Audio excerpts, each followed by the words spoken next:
Welcome to Sales Cookie, everyone. In today's video, I'm going to give you a sneak peek into a blog titled The Ultimate Guide to Sales Commission Design. So if you want to assess your current commission structure or design one from scratch, you don't need to look any further. This blog is going to walk you through how to go about breaking down each component of your commission structure and the key choices you're making along the way and the pros and cons of those approaches. So at a high level, you want to think about who's currently calculating commissions for you, how long it takes them, how accurate they are.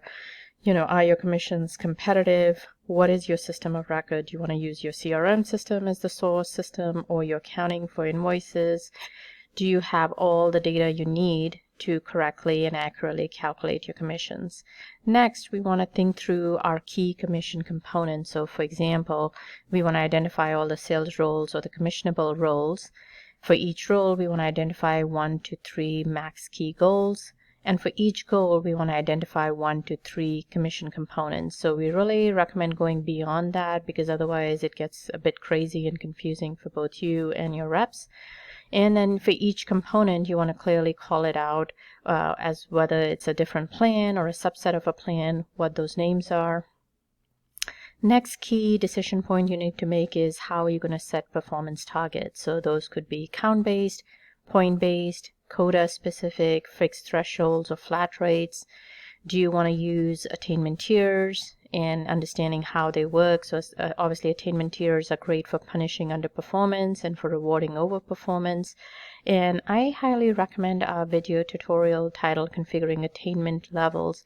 In 2 minutes, it's going to walk you through really easily how to assess and set up your attainment tiers correctly.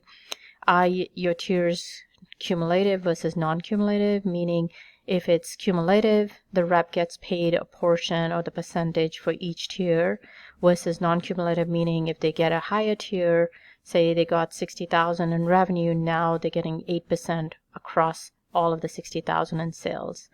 So are the tiers per transaction or is it portion based?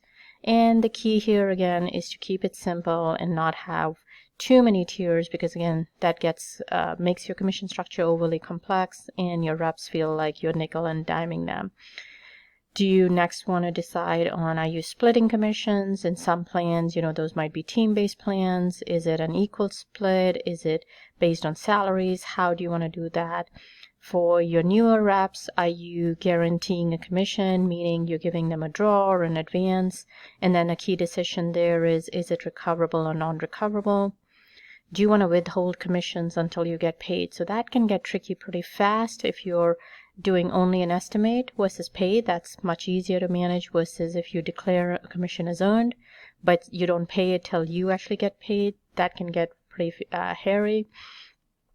Which sales are eligible and what is the effective date? So for instance, if you're running a calculation in January, is it the dates, the sales that are eligible with payment dates in January or they were closed in January? So those are all key decisions to be made, and each of them has their pros and cons. How do you handle returns, cancellations, refunds? Do you have recurring sales? Is your commission structure compliant? So do you track your terms and conditions, get your reps to accept online? So I went there pretty fast, but I would recommend on any of the specific topics that you want to delve in deeper. We have probably 100+ video tutorials on each component of the commission structure, and then also on Sales Cookie under our help center or help desk, go to support center and you can see pretty detailed articles on everything about setting up incentive plans, any key component and so forth. So thanks for watching. Take care. Bye.